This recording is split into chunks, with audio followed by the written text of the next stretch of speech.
میں قدم قدم چلتی اس کے قریب گئی۔ وہ ویل چیئر پر بیٹھا مجھے ہی دیکھ رہا تھا۔ میں نے اپنے دونوں ہاتھ ویل چیئر کے پہیوں کو تھامے، اس کے ہاتھوں پر رکھے اور جھک کر اس کی آنکھوں میں دیکھنے لگی۔ چہرے پر مسکراہٹ سجائے اسے کہا، ویلکم مسٹر دانیال کمال، آپ کا علاج کر کے مجھے بہت خوشی ہوگی۔ وہ اس قدر معصوم تھا کہ مجھے مائیکل کی تھوڑی دیر قبل کہی جانے والی باتیں بے تکی سی لگیں، جو کہہ رہے تھے کہ وہ بہت مغرور اور گھمنڈی انسان ہے، کسی کو ہاتھ تک نہیں لگانے دیتا، اس سے محتاط ہو کر رہنا۔ اور میں اپنے گندمی ہاتھ اس کے سفید ہاتھوں پر رکھے، اس کے چہرے کے بالکل قریب اپنا چہرہ کیے، مسکرا کر اسے دیکھ رہی تھی۔ وہ کس قدر خوبصورت تھا۔ میرے دل میں ایک افسوس سا اتر آیا اس کی ایسی حالت پر، مگر اس سے پہلے کہ میں اپنے دل میں اس کے لیے مزید کوئی نرمی محسوس کرتی، اس نے ایک دم سے اپنی ویل چیئر کو مضبوطی سے تھامے پیچھے کی طرف دھکیلا۔ میرے ہاتھ اس کے ہاتھوں سے چھوٹ گئے اور میرا چہرہ اس کے چہرے سے دور چلا گیا۔ میں توازن برقرار نہ رکھ پائی اور ایک دم سے فرش پر اوندھے منہ گر پڑی۔ میری ناک سے خون بہنے لگا۔ یہ حملہ اس قدر شدید تھا کہ میرے حواس بالکل کام کرنا چھوڑ گئے۔ شرمندگی الگ تھی کہ ایک عورت ایک مرد کے سامنے گر جائے تو بڑی شرم آتی ہے۔ میں ایک دم سے اٹھی اور ان آنکھوں میں بے پناہ غصہ لیے اسے دیکھنے لگی، جن میں تھوڑی دیر پہلے بہت نرم سا تاثر تھا۔ وہ لڑکا بہت گھمنڈی ہے، کسی کو اپنے قریب نہیں آنے دیتا۔ ایک دم سے یہ جملہ میرے کانوں میں گونجنے لگا اور میں نے مارے ہتک کے اپنی مٹھیاں زور سے بھینچ لیں۔ اسے تو میں ایسا سبق سکھاؤں گی کہ یہ یاد رکھے گا۔ دل میں یہ ارادہ کر لیا تھا، مگر لبوں سے کچھ نہیں بولی۔ وہ ابھی تک فل سنجیدگی سے مجھے ہی دیکھ رہا تھا، پھر جتاتی نظروں سے مجھے گھورنے لگا، جیسے کہہ رہا ہو کہ دیکھا، میرے بارے میں جو باتیں بھی مشہور ہیں وہ غلط نہیں ہیں۔ مگر شاید وہ مجھے جانتا نہیں تھا۔ مجھے بڑے بڑے اتھرے گھوڑوں کو لگام ڈالنی آتی تھی۔ میں تیزی سے اس کی جانب بڑھی، اس کے پیچھے سے اس کی ویل چیئر کو پوری قوت سے دھکیلنے لگی۔ یہ اس غصے کا عملی اظہار تھا جو میں اس پر نکال رہی تھی۔ میرے سامنے میرے آفس کا دروازہ تھا اور ویل چیئر فل اسپیڈ سے بھاگ رہی تھی۔ اس سے پہلے کہ اس کا منہ دروازے سے ٹکراتا اور میرا بدلہ پورا ہوتا، میں نے ایک دم سے عین دروازے کے سامنے اسے روک دیا۔ اس کے کان کے قریب آئی جو کہ سرخ پڑ چکے تھے۔ میں نے کہا، مسٹر دانیال، لگتا ہے آپ کو انسانوں کی زبان سمجھ میں نہیں آتی، مگر آپ فکر مت کریں، مجھے دوسری کئی زبانوں پر عبور حاصل ہے۔ لگتا ہے حادثے کے دوران آپ کے دماغ پر بھی گہری چوٹ لگی تھی، اس لیے یہ ہل گیا ہے۔ پہلے مجھے اس کا علاج کرنا پڑے گا، اور میرا طریقہ علاج بہت دلچسپ ہے۔ جو ایک بار کرواتا ہے بار بار میری چوکھٹ پر آتا ہے۔ آپ کا ٹریٹمنٹ میں بہت اچھے سے کروں گی، کیونکہ آپ میرے بہت اسپیشل پیشنٹ ہیں۔ ہم دونوں کی نظریں آپس میں پھر سے ٹکرائیں۔ میری ناک سے خون بہہ رہا تھا اور اس کی آنکھوں میں خون اتر رہا تھا۔ یہ ہماری پہلی ملاقات تھی۔ میں اپنے آفس میں بیٹھی بغور دانیال کا ایکس رے دیکھ رہی تھی، جو کہ تھوڑی دیر پہلے کیا گیا تھا۔ اس کی اسپائنل کارڈ کی 2 پلیٹس درمیان میں سے اپنی جگہ سے ہل چکی تھیں، بالکل اس کے دماغ کی طرح۔ مسئلہ کافی کمپلیکیٹڈ تھا۔ میں اپنے دماغ میں جوڑ توڑ کر رہی تھی کہ سب سے پہلے کیا کرنا ہوگا، کیونکہ ایک بار تو اس کی ناکام سرجری ہو چکی تھی، اس لیے دوبارہ سے سرجری کا رسک لینا خطرناک بات تھی۔ اس کی فزیو تھراپی کرنا پڑے گی، ایسی ایکسرسائز کروانا پڑے گی کہ یہ پلیٹس واپس اپنی جگہ پر آ جائیں اور وہ دوبارہ سے اپنے قدموں پر کھڑا ہو پائے۔ وہ واقعی بہت اسپیشل پیشنٹ تھا۔ مجھے اس کی ساری پرسنل انفارمیشن میں یہ بات جان کر کافی حیرانی ہوئی کہ اس کا تعلق پاکستان سے تھا۔ وہ پچھلے چند سالوں سے اٹلی میں تھا، بہت بڑا آرکیٹیکچر تھا۔ اٹلی میں اپنے ایک پروجیکٹ پر کام کر رہا تھا، ایک عمارت کی تعمیر کا کام جو شاید اس کی زندگی کا سب سے امپورٹنٹ مشن تھا۔ اور ایک دن عجلت میں اپنی سائٹ پر جاتے ہوئے اس کا کار ایکسیڈنٹ ہو گیا تھا اور وہ اپنے پیروں پر کھڑا ہونے کی صلاحیت سے محروم ہو گیا۔ میرے ہاتھ میں اس کی فائل تھی اور اس کی پچھلی زندگی کی کہانی میرے سامنے کھلی تھی، جس میں صرف اسٹرگل تھی، کیونکہ اتنی کم عمر میں اتنا بڑا مقام حاصل کرنا کوئی عام سی بات نہ تھی۔ شاید میری اور اس کی زندگی میں محنت ایک مشترک چیز تھی۔ میں نے بھی اپنے کمپلیکسز سے نکلنے کے لیے خود پر بہت محنت کی تھی۔ کبھی کبھی وہ تلخ یادیں اور باتیں آج بھی میرے کانوں میں گونجتی تھیں، جنہوں نے مجھے اس قدر توڑ کے رکھ دیا تھا۔ اگر میں اپنی ہمت جمع کر کے ان ساری کمزوریوں سے جنگ نہ کرتی تو شاید آج کسی دلہے کے انتظار میں بیٹھی ہوتی، جو مجھے ان ساری مشکلوں سے نکالے گا اور میری زندگی کو جنت بنا دے گا۔ یہی میری سوچ تھی، جو کہ سراسر غلط تھی، کیونکہ جب تک انسان اپنے اندر کی کمزوریوں سے خود نہیں لڑ سکتا، خود کو مضبوط نہیں بنا سکتا، تب تک کوئی بھی آپ کے ان مسئلوں کو نہیں نکال سکتا۔ یہ ہماری خام خیالی ہوتی ہے کہ کسی مضبوط مرد کی پناہوں میں آ کر ہم مضبوط بن جائیں گے، ہمارے سارے مسئلے حل ہو جائیں گے۔ میں نے ایک تلخی بھری مسکراہٹ ہونٹوں پر سجائی اور ان تمام خیالات کو ذہن سے جھٹک دیا اور دوبارہ سے ان رپورٹس کو دیکھنے لگی جو دوسرے ڈاکٹرز نے مسٹر دانیال کی تھی۔ اس کی انجری کو ٹھیک کرنے کے لیے مجھے اس کی نوعیت کا تفصیلی جائزہ لینا ضروری تھا۔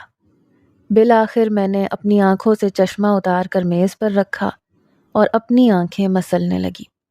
جہاں میں مسٹر دانیال کے سکسیسفل کریئر سے متاثر ہوئی تھی، وہیں اس کی انجری مجھے اندر تک افسردہ کر گئی تھی۔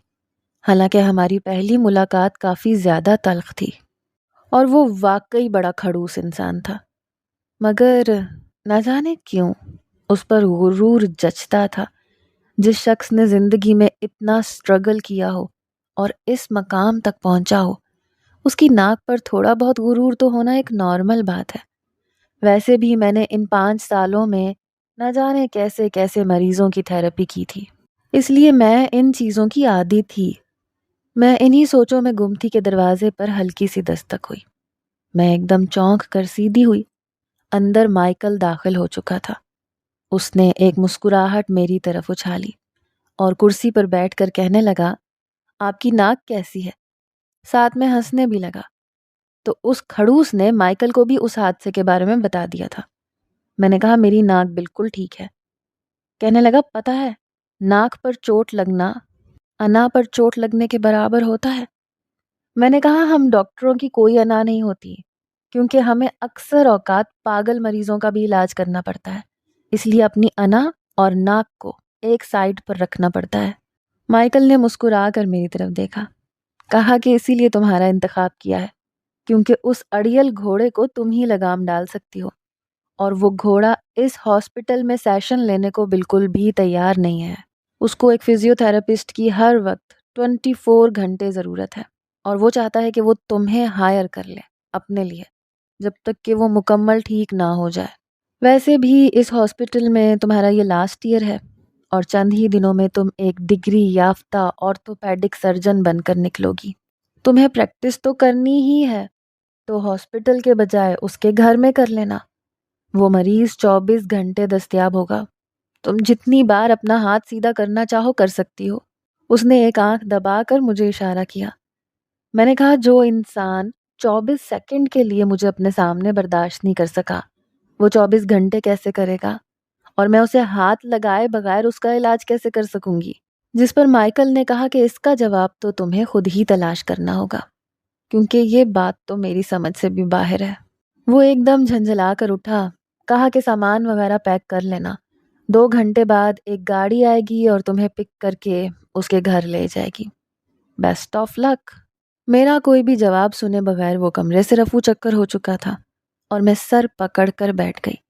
تو کیا 24 گھنٹے مجھے دانیال کا مال کو برداشت کرنا پڑے گا یا اس سے مجھے؟ میں اپنا سامان اٹھایا، ہاسپٹل سے نکلی تو سامنے ایک سفید رنگ کی BMW کھڑی تھی اور ڈرائیور مؤدب انداز میں باہر کھڑا میرا انتظار کر رہا تھا۔ جیسے ہی میں گاڑی کے قریب گئی، اس نے پچھلا دروازہ کھولا اور میں اس میں بیٹھ گئی۔ اپنی اینک اتار کر مٹھی میں پکڑ لی۔ دل تیزی سے دھڑک رہا تھا کہ نہ جانے وہ سرپھرا انسان میرے ساتھ کیا کرے گا، مگر میں اپنا بیسٹ دینا چاہتی تھی اور اس جیسے مریض کو ٹھیک کر کے اپنا سکہ منوانا چاہتی تھی۔ گاڑی ایک عالی شان گھر کے سامنے رکی۔ میں جیسے ہی گاڑی سے نکلی، ایک دم سے اس عالی شان گھر کو دیکھ کر مبہوت رہ گئی۔ پورے گھر کی عمارت سفید رنگ کے پینٹ میں رنگی تھی اور گیٹ گرے کلر کا تھا۔ گرے اور سفید رنگ کا کمبینیشن آنکھوں کو بہت لبھا رہا تھا۔ گیٹ کے اندر داخل ہوں تو چھوٹا سا مستطیل شکل کا لان تھا سامنے، جس میں ہر رنگ کا پھول نفاست سے کھلا تھا۔ وہ ایک گھر نہیں بلکہ آرٹ تھا۔ راہداری میں داخل ہوتے ہی ایک 50 سال کی عورت مجھ سے ٹکرائی، جو شاید یہاں کی کیئر ٹیکر تھی۔ وہ مجھ سے مسکرا کر ملی، کہا کہ صاحب کمرے میں آپ کا انتظار کر رہے ہیں۔ اس نے ایک طرف کو بنے ہوئے کمرے کی طرف اشارہ کیا۔ تو کیا مجھے اس کے کمرے تک جانا پڑے گا؟ میں نے جیسے سوالیہ نظروں سے اسے دیکھا تو وہ مسکرا کے آگے بڑھ گئی، مگر کوئی جواب نہیں دیا اور کچن میں گھس گئی۔ میں قدم قدم چلتی دروازے کے قریب گئی، انگلیوں سے دستک دی۔ اندر سے کوئی جواب نہ آیا تو میں خود ہی دروازہ کھول کر اندر چلی گئی۔ وہ سامنے ویل چیئر پر بیٹھا تھا، پاؤں سامنے رکھے اوٹومن پر پھیلا رکھے تھے۔ یوں دیکھے جانے پر وہ بالکل نارمل انسان معلوم ہوتا تھا اور بالکل پرفیکٹ، جس میں کوئی نقص نہ ہو۔ میں نے ایک ٹھنڈی آہ بھری، اس کے قریب گئی۔ وہ ساتھ رکھے میز پر سے کافی کا کپ اٹھا کر گھونٹ گھونٹ پی رہا تھا اور اخبار میں گم تھا۔ میں نے گلا کھنکارا تو اس نے کہا، میں بہرا نہیں ہوں، جان گیا ہوں کہ تم کمرے میں آ چکی ہو۔ اس کا لہجہ اس کے چہرے پر بالکل سوٹ نہیں کرتا تھا، کیونکہ اس کا چہرہ بالکل معصوم اور بے ریا تھا۔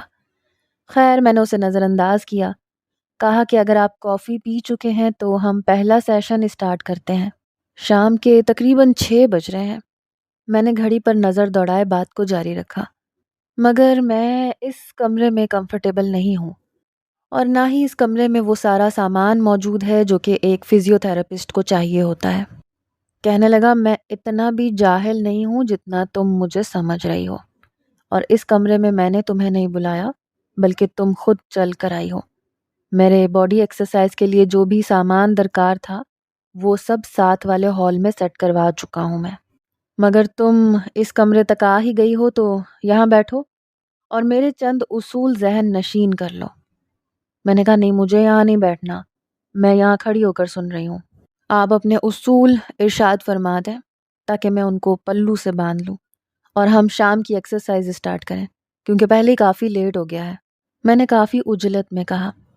کہنے لگا، تم پوچھو گی نہیں کہ میں نے تمہیں ہی اپنی تھیراپی کے لیے کیوں ہائر کیا ہے؟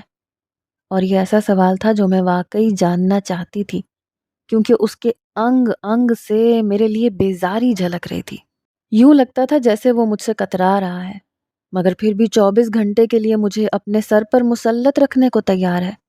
آخر کیوں؟ اور اس نے جو وجہ بتائی وہ جان کر میں حیران ہو گئی۔ کہنے لگا، آج سے 1 سال پہلے تم نے میرے ہی جیسے ایک پیشنٹ کا علاج کیا تھا اپنے پریکٹس ایگزامز کے لیے۔ میں نے اس شخص کی ساری رپورٹس دیکھی ہیں اور ڈاکٹرز کی رائے بھی دیکھ چکا ہوں، کیونکہ وہ زیادہ پر امید نہیں تھے اس کے بارے میں، مگر تم نے اسے کوئی خاص طرح کی ایکسرسائز کروائی تھی اور تمہارا طریقہ علاج مجھے متاثر کر گیا تھا۔ حالانکہ تمہارا پہلا تاثر مجھے بالکل بھی پسند نہیں آیا تھا۔ مجھ سے اس نے اپنی ناگواری چھپانے کی کوشش نہیں کی اور میں تلخی سے مسکرا دی۔ جو بھی تھا، وہ شخص اگلے انسان کی خوبیوں کو ماننے والا تھا اور اسے تسلیم کرنا بھی جانتا تھا۔ اس میں کوئی عار محسوس نہیں کرتا تھا، اور جس مریض کی وہ بات کر رہا تھا وہ 1 سال پہلے ہمارے ہاسپٹل میں اسی حالت میں آیا تھا، ویل چیئر پر۔ اس کی عمر تقریباً 20 سے 25 سال کے درمیان تھی، اور ڈاکٹرز کا کہنا تھا کہ شاید وہ عمر بھر کے لیے ناکارہ ہو چکا ہے، کبھی اپنے پیروں پر کھڑا نہیں ہو سکے گا۔ مگر اس کی آنکھوں میں امید تھی اور جنون اور جذبہ تھا کہ وہ دوبارہ سے اپنے پیروں پر چل کر دکھائے گا، اور یہی جذبہ اور جنون مجھے اس دن دانیال کمال کی آنکھوں میں بھی دیکھنا تھا۔ اس لیے شاید میں اس کے اتنا قریب آ کر اس کی آنکھوں میں جھانکنے لگی تھی، مگر اس نے شاید میری اس بے تکلفی کا برا منا لیا تھا اور مجھے فرش پر اوندھے منہ گرا دیا تھا، کیونکہ اگر پیشنٹس کے اندر ٹھیک ہونے کی امید نہ ہو تو دنیا کا کوئی ڈاکٹر اسے ٹھیک نہیں کر سکتا، اور یہی امید مجھے دانیال میں دیکھنی تھی تاکہ میں جان سکوں کہ اس پر میں جو بھی محنت کروں گی وہ رائے گاں تو نہیں جائے گی، کیونکہ اسے ٹھیک کرنا مشکل تھا مگر شاید ناممکن نہیں تھا، اور یہی بات میں نے اسے بتائی تو وہ ایک لمحے کے لیے خاموشی سے مجھے دیکھتا رہا۔ یہ اندازہ لگانا مشکل تھا کہ اسے میری بات پسند آئی ہے یا ناپسند، کیونکہ اس کے چہرے کے تاثرات بالکل سپاٹ تھے۔ اس نے میری بات کا جواب دیے بغیر کہا، میری پہلی شرط یہ ہے کہ کبھی بھی مجھ سے میری پرسنل لائف کے بارے میں سوال نہیں کرو گی، بلکہ ہمارا تعلق ایک پروفیشنل لیول کا ہوگا۔ اور مجھے بھلا کیا اعتراض ہو سکتا تھا؟ شاید وہ واقعی مجھے کوئی ٹھرکی قسم کی لڑکی سمجھ رہا تھا جو اس کے حسن سے متاثر ہو کر اپنا دل دے بیٹھی ہو۔ مجھے بھلا اس کی پرسنل لائف سے کیا لینا دینا ہو سکتا تھا؟ جب اس نے اپنی دوسری شرط بتائی تو میں حیرت سے منہ کھولے اسے دیکھنے لگی، جیسے اس کے الفاظ سمجھنے میں مجھے کوئی غلطی ہوئی ہو۔ کہنے لگا کہ مجھے سیاہ بالوں والی عورتیں ناپسند ہیں۔ تھوڑی دیر کے بعد یہاں ایک ہیئر ایکسپرٹ آئے گی اور تمہارے بال میری مرضی کے مطابق رنگے گی۔ میں نے کہا، میرے سیاہ بالوں سے آپ کو کیا اعتراض ہے؟ اور جو بات اس نے کہی وہ مجھے اندر تک ہلا کے رکھ گئی۔ کہنے لگا، مجھے سیاہ رنگ سے نفرت ہے۔ وہ میری آنکھوں میں آنکھیں ڈال کر بولا، اور مجھے یوں لگا جیسے میرے منہ پر کسی نے تماچا مارا ہو۔ تو کیا وہ میرے بالوں کی آڑ میں میرے رنگ پر ٹونٹ کر رہا تھا؟ میرا چہرہ مارے ہتک کے سرخ پڑ گیا اور میرے اگلے الفاظ جیسے حلق میں رہ گئے۔ میرا دل چاہا میں یہاں سے بھاگ جاؤں، واپس کبھی اس شخص کے سامنے نہ آؤں۔ اور مجھے جو لگتا تھا کہ اس ملک میں پاکستان جیسی کوئی بات نہیں جہاں لوگ آپ کے رنگ پر سب سے زیادہ ٹونٹ کرتے ہیں، کیونکہ میں آج تک جتنا بھی عرصہ یہاں رہی تھی، آج تک کسی نے میرے رنگ پر کوئی بات نہیں کی تھی، مگر یہ شخص، میرا دل چاہا میں اس کا منہ نوچ لوں۔ مجھے یوں دیکھ کر کہنے لگا کہ کیا تمہیں کوئی مسئلہ ہے؟ میں نے کہا، ہاں مجھے مسئلہ ہے، کیونکہ جیسے کہ آپ نے کہا کہ پرسنل لائف کے حوالے سے کوئی بھی بات نہیں ہوگی، مگر آتے ساتھ ہی آپ نے پرسنلی طور پر مجھے ہرٹ کیا ہے، میرا مذاق اڑایا ہے، میرے رنگ کا مذاق اڑایا ہے۔ آپ خود کو ایک ویل مینرڈ انسان سمجھتے ہیں، مگر مجھ سے پوچھیں، آپ ایک انتہا قسم کے گھمنڈی اور جاہل انسان ہیں۔ آپ نے میری تضحیق کی ہے اور میں اس کے لیے آپ کو کبھی معاف نہیں کروں گی۔ میں نے اتنے دنوں کا غصہ ایک دم سے نکال باہر کیا۔ میرا چہرہ سرخ پڑ چکا تھا اور میری آنکھوں سے آنسو جاری ہو چکے تھے، کیونکہ میرا وہ کمپلیکس جسے چھپانے کی خاطر میں نے اپنے اوپر ملمہ کاری کی تھی وہ ایک دم سے باہر آ گیا۔ میرا تو جیسے دل ہی ٹوٹ گیا، اور وہ مجھے حیران پریشان سا دیکھتا رہا، جیسے اسے خود بھی یقین نہ آ رہا ہو کہ میں کیا بول رہی ہوں اور رو کیوں رہی ہوں، اور آخر اس نے ایسا کیا کر دیا۔ اس سے پہلے کہ وہ کوئی اور مزید بات کرتا، میں وہاں سے الٹے قدموں باہر آ گئی۔ میں اس گھر میں اب ایک منٹ بھی مزید اپنی تضحیق برداشت نہیں کر سکتی تھی، اس لیے واپس ہاسٹل آ گئی۔ میرا سر درد سے پھٹا جا رہا تھا اور دکھ اتنا شدید تھا جیسے آج بہہ جائے گا۔ اچانک ہی میرے آفس کا دروازہ کھلا۔ مائیکل کمرے میں آتا دکھائی دیا۔ وہ کافی زیادہ پریشان لگ رہا تھا۔ کہنے لگا، زارا آپ ٹھیک تو ہے نا؟ کیا بات ہے، آپ وہاں سے چلی کیوں آئی ہو؟ مجھے تو پہلے ہی پتا تھا، اس بندے کو کوئی بھی برداشت نہیں کر سکتا۔ شاید میں نے تمہیں وہاں بھیج کر غلطی کی تھی، مجھے معاف کر دو۔ وہ کافی زیادہ شرمندہ تھا اور مجھے روتا ہوا دیکھ کر اور بھی زیادہ پریشان ہو گیا۔ میں نے پاس پڑے ٹیشو باکس میں سے بے شمار ٹیشو کھینچ کر نکالے اور اپنی آنکھیں رگڑ ڈالیں جو کہ پہلے ہی سرخ پڑ چکی تھیں۔ میں نے کہا کہ آئندہ اس شخص کی کوئی بھی بات میرے سامنے مت کیجیے گا، آپ اس کے لیے کسی اور کو بھیج دیں، میری طرف سے معذرت۔ مائیکل نے مجھ سے کوئی بھی مزید بات نہیں کی اور شرمندہ سا کمرے سے باہر چلا گیا۔ میں نے اپنا بیگ اٹھایا اور اپنے فلیٹ کی طرف چل دی، جو کہ ہاسپٹل سے چند منٹ کے فاصلے پر تھا۔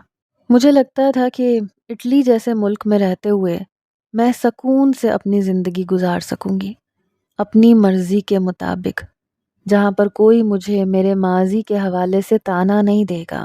مگر آج میں نے محسوس کیا تھا کہ میں کامیابی کے چاہے جس مقام تک بھی پہنچ جاؤں، میرا یہ کمپلیکس ہمیشہ میرا پیچھا کرتا رہے گا اور ایک دم سے مجھے ملیا میٹ کر کے رکھ دے گا، جیسے آج کیا تھا۔ یہ میرا وہ ٹراما تھا جس سے نکلنے کے لیے میں پچھلے 5 سال سے سڑ گل رہی تھی، اور ایک ہی لمحے میں وہ سب زائل ہوتا دکھائی دیا۔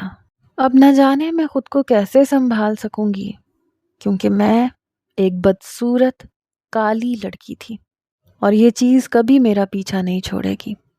میں اپنے کمرے میں داخل ہو کر بیڈ پر دھڑام سے گر گئی اور زاروں قطار پھر سے رونے لگی۔ روتے روتے میں کب سوئی مجھے پتہ ہی نہیں چلا۔ اچانک ہی ڈور بیل کی آواز نے مجھے اٹھایا تھا۔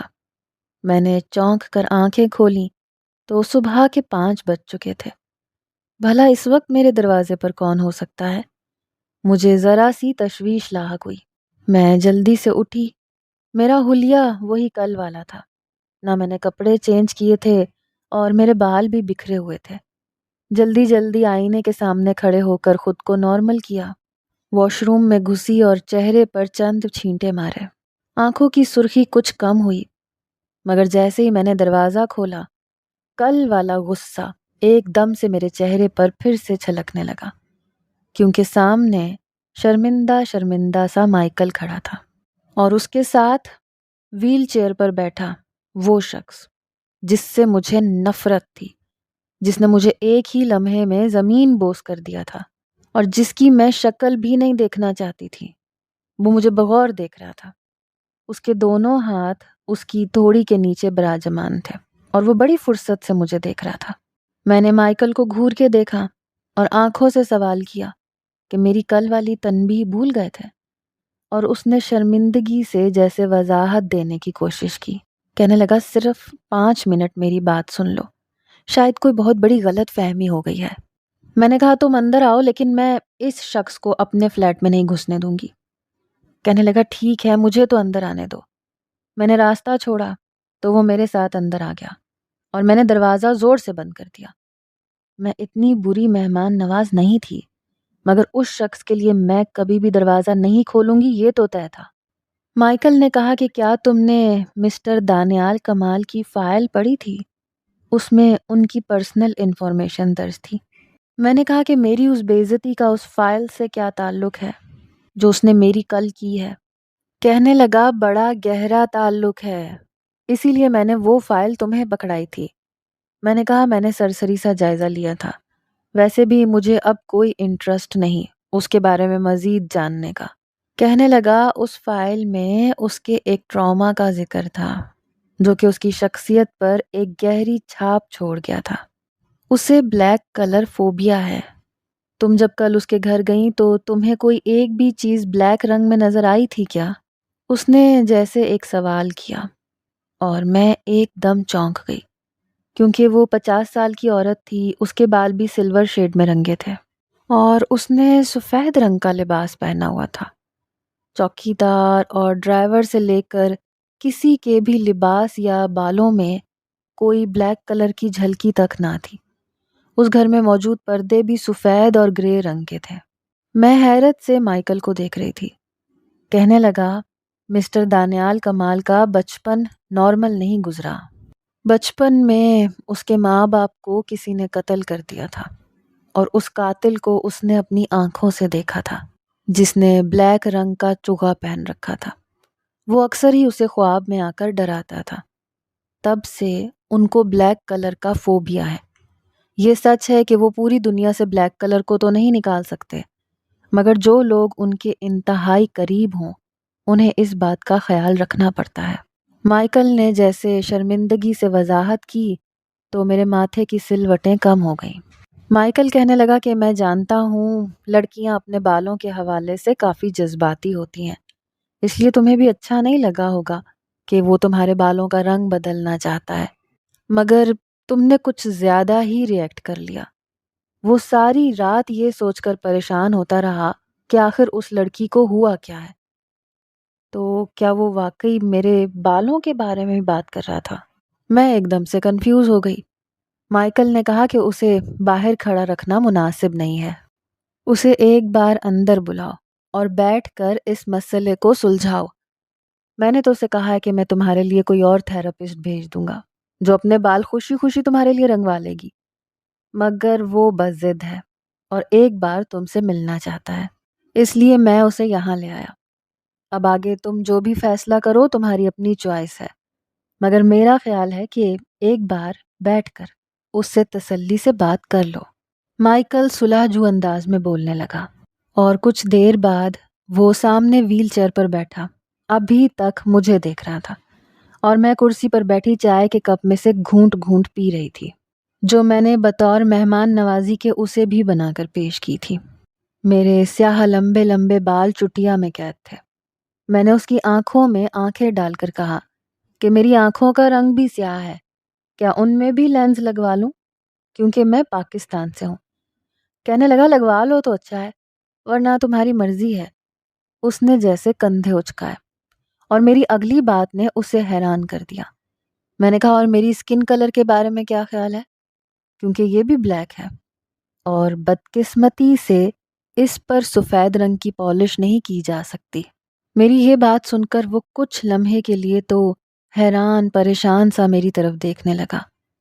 اس نے اپنے ہاتھ میں پکڑا کپ میز پر رکھا، ویل چیئر کو تھوڑا سا قریب لے آیا۔ کہنے لگا کل جو تم نے اس حد تک ریئیکٹ کیا، تمہیں ایسے لگا کہ میں نے تم پر کوئی ٹونٹ کیا ہے تمہاری اسکن کلر کے حوالے سے؟ پھر جیسے وہ میری بات کا مطلب سمجھا اور میں نے بڑی مشکل سے چائے کا گھونٹ حلق سے اتارا تھا۔ میرے لیے منہ سے اس بات کا اعتراف کرنا مشکل تھا کیونکہ سوال میری حد کے عزت کا تھا۔ وہ بغور میرا چہرہ دیکھ رہا تھا۔ پھر اس نے چائے کا کپ میز پر سے اٹھایا اور اس کپ کے اندر دیکھنے لگا۔ کہنے لگا پتہ ہے مجھے کون سا رنگ سب سے زیادہ پسند ہے؟ میں نے ایک دم اپنی بھویں سکیڑ لیں۔ بھلا اتنی سنجیدہ بات میں اس بے تکی بات کا کیا مقصد؟ مگر اس نے خود ہی جواب دے دیا۔ کہنے لگا چائے کا رنگ۔ مجھے چائے کا رنگ بہت پسند ہے، خاص طور پر پاکستانی چائے، اور تم چائے کافی اچھی بناتی ہو۔ اور تم سے کس نے کہا ہے کہ تمہارا رنگ کالا ہے؟ تمہارا رنگ پتہ ہے کس جیسا ہے؟ وہ میری آنکھوں میں آنکھیں ڈال کر کہنے لگا بالکل چائے کے جیسا، گندم کے سٹے میں مقید دانے کے جیسا جو پکنے کو بالکل تیار ہوتا ہے۔ کیا وہ رنگ کالا ہوتا ہے؟ اس نے معصومیت سے سوال کیا اور میں کئی لمحے اس کا چہرہ دیکھتی رہ گئی۔ ایک دم سے میرے دماغ میں اس شخص کے حوالے سے بننے والی چھاپ اس چائے سے اڑتی ہوئی بھاپ میں معدوم ہو گئی اور میں واقعی لاجواب ہو گئی۔ وہ بہت مغرور تھا، گھمنڈی بھی تھا، مگر وہ ایک سچا اور کھرا انسان تھا اور اس کی آنکھوں میں سچائی تھی۔ اس نے واقعی صرف میرے بالوں کے بارے میں بات کی تھی۔ میں نے ایک دم سے چائے کا کپ میز پر رکھا۔ تھوڑی دیر پہلے والی شرمندگی عنقا ہو گئی تھی۔ اب اس موضوع پر مزید کوئی بات نہیں۔ میں نے گھڑی پر ٹائم دیکھا اور کہا کہ اب آپ گھر جائیں، 8 بجے میں اپنا پہلا سیشن لینے آؤں گی اور میں وقت میں بالکل بھی تاخیر برداشت نہیں کرتی، ہر چیز ریڈی ہونی چاہیے۔ یہ کہتے ساتھ ہی میں اٹھ کر وہاں سے چلی گئی، مگر میں جانتی تھی کہ وہ پیچھے بیٹھا مجھے دیکھ کے مسکرا رہا ہے کیونکہ اس نے مجھے قائل کر لیا تھا۔ ٹھیک 8 بجے میں اس کے گھر پہنچ چکی تھی۔ سامنے راہداری میں ایک بڑا سا آئینہ لگا ہوا تھا۔ میں نے اس میں اپنا عکس دیکھا تو تازہ تازہ چاکلیٹ براؤن کلر میں رنگے بال میرے چہرے پر کافی سوٹ کر رہے تھے۔ میں نے ان کو کرل کر کے ایک طرف کو ڈال رکھا تھا۔ میں نے پہلی بار اپنے چہرے کے رنگ کو غور سے دیکھا اور پھر مسکرا دی کیونکہ اس شخص کا لگایا گیا قیاسہ بالکل درست تھا۔ شاید یہ میرے اندر کا حد سے زیادہ کمپلیکس تھا کہ مجھے اپنا گندمی رنگ کالا کالا نظر آتا تھا۔ میں مسکراتے ہوئے راہداری عبور کر کے اسی ہال نما کمرے میں پہنچ گئی جہاں پر وہ پہلے سے ہی ایک ٹریک سوٹ میں ملبوس نیچے بچھے میٹرس پر براجمان تھا۔ اسے واقعی پتا تھا کہ میری تھراپی کرنے کا طریقہ کار کیا ہے۔ میں نے ایک مسکراہٹ لبوں پر سجائی، اپنا بیگ ایک سائڈ پر رکھا، مگر اس نے میرے کپڑوں کی طرف اشارہ کیا، کہا کہ انہیں چینج کر لو۔ میں نے حیرت سے اپنے کپڑوں کو دیکھا کیونکہ اس میں کہیں بھی سیاہ رنگ کا دھبا تک نہیں تھا۔ کہنے لگا میری طرح کمفرٹیبل ٹریک سوٹ پہن لو، آسانی رہے گی۔ اس نے وضاحت کی تو میں کمرے سے ملحق واش روم میں چلی گئی، جہاں اسی کے جیسا ایک لیڈیز ٹریک سوٹ ٹنگا تھا۔ تھوڑی دیر کے بعد ہماری ایکسرسائز اسٹارٹ ہو چکی تھی۔ میں بالکل پروفیشنل انداز میں اس کے جسم کے مختلف حصوں کو اپنے ہاتھوں سے موومنٹ کروا رہی تھی۔ وہ کافی زیادہ کوآپریٹو تھا۔ ابھی وہ اس قابل نہیں تھا کہ اسے مختلف مشینوں کے ذریعے سے ایکسرسائز کروائی جاتی، اس لیے کچھ دنوں تک مجھے یہی اسٹریٹجی اپنانا تھی۔ تقریباً 1 گھنٹے کی ایکسرسائز کے بعد وہ پسینے میں کافی حد تک بھیگ چکا تھا۔ میں نے کہا کہ اتنی جلدی تھک جاؤ گے تو کبھی ٹھیک نہیں ہو پاؤ گے۔ کہنے لگا تم نہیں جانتی میں کس قدر سخت جان ہوں، مگر آپریشن اور طویل عرصہ میڈیسنز کھانے کے بعد میرا جسم اتنی مشقت کو برداشت کرنے میں تھوڑی مشکل کا شکار ہو رہا ہے۔ وہ ہانپتے ہوئے وضاحت کرنے لگا اور میں مسکرا دی۔ میں نے کہا اب اپنی شرٹ اتارو، اور اس نے ایک دم چونک کے مجھے دیکھا، جیسے اسے سمجھ میں نہ آیا ہو کہ میں اب اس کے ساتھ کیا کرنے والی ہوں۔ میں نے خود ہی آگے بڑھ کر اس کی شرٹ اتار دی۔ اس کے مضبوط گورے جسم پر پسینے کی بوندیں چپک کر رہ گئی تھیں۔ میں نے بمشکل اپنی نظریں اس پر سے ہٹائیں اور اس کے پیچھے جا کر اس کی بیک بون کے فریکچرڈ حصے پر اپنی انگلیاں رکھ دیں۔ ایک دم سے کراہ کی آواز اس کے لبوں سے نکلی۔ اس سے پہلے کہ میں اسے وہاں مساج دیتی، اس نے ایک دم سے مجھے پکڑ کر نیچے میٹرس پر لٹا دیا اور میرے اوپر